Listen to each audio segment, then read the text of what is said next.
Hi everyone, I'm Neil and this is NMB Woodworks. This whole project started when a friend of mine who I haven't seen for a few years dropped me a message to see if I could make him a Solitaire board in time for Christmas. He asked me specifically if I could make it out of Zebrano, which is a really nice wood, but it was actually surprisingly difficult to track down a blank that was big enough. Fortunately, I did eventually manage to get one, so a massive thanks to Exotic Hardwoods UK for having that in stock. I don't have any sponsorship deal or anything with them, just felt it was worth shouting out because it took me long enough to find. So the first task was to use my steel ruler and a pencil just to find the centre of the board. That would allow me to go on to mark out a circle to give me the rough blank for the board. To mark out the circle here, I'm using the compass that I made in a video a few videos ago. If you're interested in watching that video, there's a link at the top of the screen just now, but maybe finish this one first and then go on to watch that one.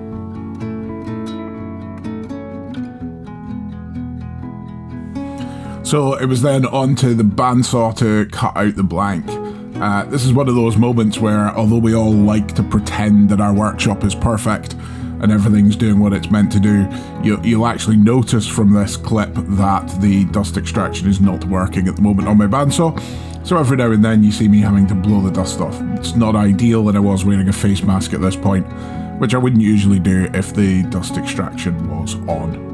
The other thing to note here, and it's something that not everybody is aware of, is the minute you've used a blade on a bandsaw to cut curves like this, you'll find that getting it to cut a straight line is really difficult. So I generally always make sure to have a separate blade that I limit only for cutting straight lines so that I don't end up with twisted blades. And in case any of you are wondering or are unfamiliar with working with a bandsaw, this footage is actually sped up 3 times, so definitely didn't cut quite as quickly as the footage might show. The next step was to use a 40mm Forstner bit with a drill to put a recess into the back of the piece of wood. This would allow me to attach it to the chuck on my lathe. Now, again, in the world of imperfect workshops, unfortunately my drill press doesn't actually have enough depth for me to have got the piece of wood under and drilled the hole in the middle. It was off by only about 15mm, but just enough to be a problem.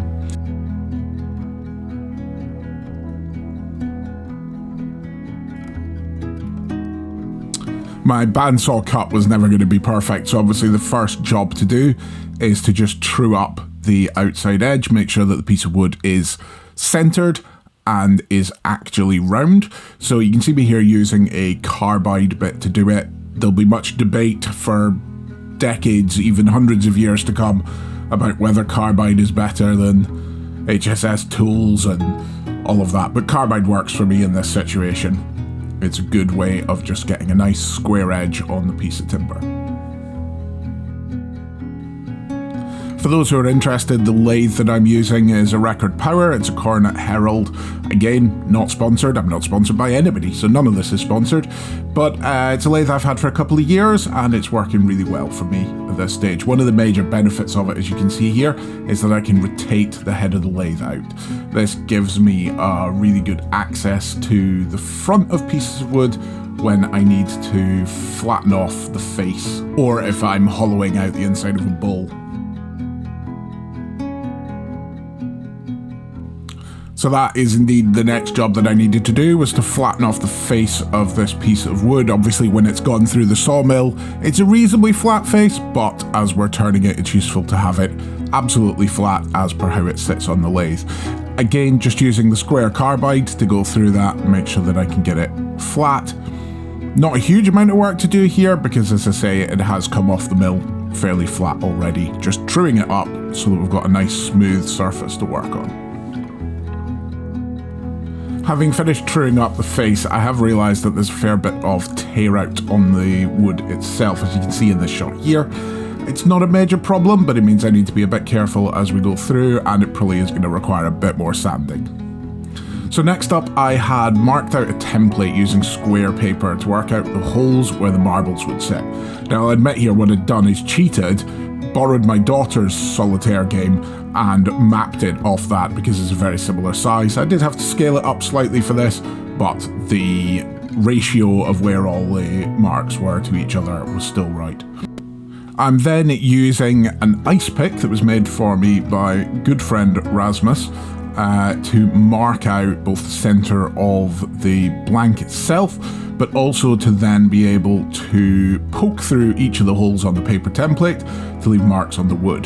The first thing to do was to line up the centre one, because that's the one that dictates where everything else sits. And it was then important that I made a decision as to what orientation I wanted the grain to be against the marks on the template. Once I was happy with that decision, I used some masking tape just to hold the template in place, sticking down as many places as I could so that it wasn't going to slip, but also making sure I didn't cover up any of the marks that I needed to make.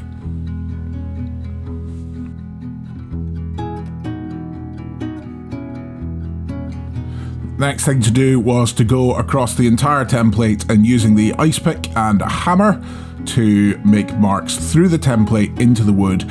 Each of these little indentations would then give me the ability to centre the bit that I'm using to drill the recesses for the marbles. Took a while to do it, had to make sure that I'd got every single one of them. Obviously I didn't want to get to the stage where I'd taken the template off, then discovered I'd missed them and had to reline it all. This steel ice pick was great for this purpose, worked really, really well. So carefully peeling the template off, because who knows, I might want to use it again. I guess at some point I maybe need to transfer it onto some thin plywood. But peeling the template off then revealed all of the small indentations, and you can see there the pattern laid out on the board. At this point, the blank goes back onto the lathe, again making sure that it's spinning centered, and then I was using a pencil to mark up where the outer groove could sit. Obviously I needed this groove to be far enough away from the edge so that we weren't getting breakout, but also far enough away from where the marble indentations were going to be so that there was room. To actually put the groove into the wood, I'm using a round-ended carbide bit. This worked really well because the marbles I was planning on using are a 16mm diameter, and the bit on the end of this tool was pretty much identical in size, so I knew the curvature would work really well. I did have to remember that when I was going to be sanding this, we would lose some face off this, so the groove here was going in slightly deeper than it maybe felt like I wanted it to end up. And with that done, it was on to the first round of everybody's favourite bit of a project. It was the sanding. At this point, I'm not looking for a finish on this particularly, but what I'm aiming to do here is to make sure that we can get reasonably smooth surfaces, that the shapes are reasonably defined, and trying to get rid of some of that tear out that we mentioned earlier on. The tear out wasn't particularly bad, and it's something that you do sometimes get with wood as you're turning it. There's a few reasons. There's probably things I could have adjusted ever so slightly to try and reduce that, but it wasn't particularly bad and the sanding took it off. I then moved on to using random orbit sander, sped up here because nobody wants to watch sanding in real time, just to try and make sure that we were flattened off across all of that, and to give it a nice surface for me to have a look at, check that there wasn't any damage, anything I needed to deal with at this stage. So it's at this point that I need to remind you that this is not a how-to video, this is just what I did. In order to get the recesses for the marbles with a reasonably smooth base to them, I actually ended up using a router V-bit mounted in my drill to drill the holes. It's not necessarily a good idea, definitely not something I recommend, definitely not something you should copy, but out of the tools that I had available in my workshop at the time, it worked out as the best one to make those indentations.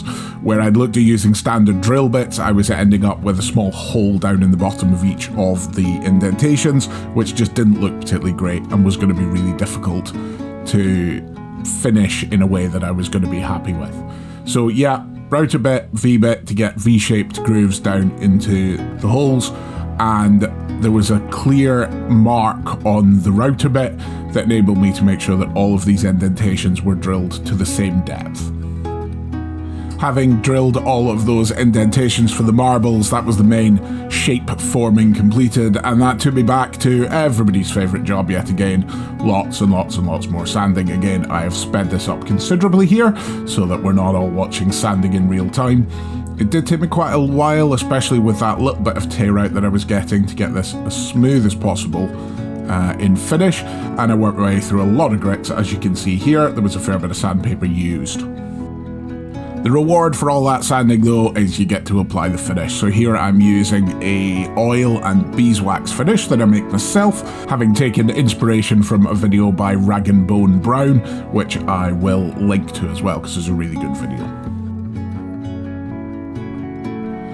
With the finish wiped on by hand all over, it was then time to take a rag made from an old cotton shirt to polish up the finish. That beeswax gives it a really nice shine, and the oil itself means that it's definitely penetrated into the wood, which is nice. Making sure I get into all the corners of that groove and get the edge, and then across the face.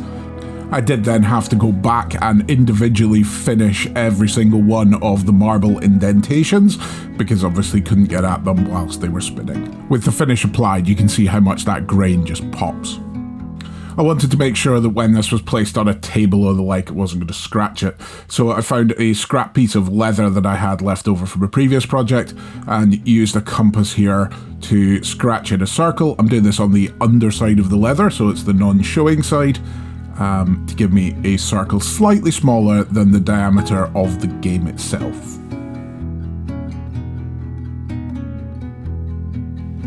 When the leather's as thin as this, it's actually as easy to cut this out with scissors as any other kind of knife. This is only a couple of millimeters thick, so some careful small cuts to work my way around meant I was left with a circle to stick to the bottom of the game. A small amount of contact adhesive spread over the back of the leather was what was needed to stick it to the wood itself. I'm applying the glue to the leather rather than the wood on the basis that the circle isn't the full size. As you can see here, it sits nicely just within the diameter of the circle. You will see that there's some marks on the leather from the glue. Once I'd finished this, just rubbing it with another piece of the same leather cleans that off really easily. So with all that done, all that was left was to source some lovely little handmade marbles. They're 16mm marbles to give you an idea of scale, and then to take a load of photos both for here and for Instagram.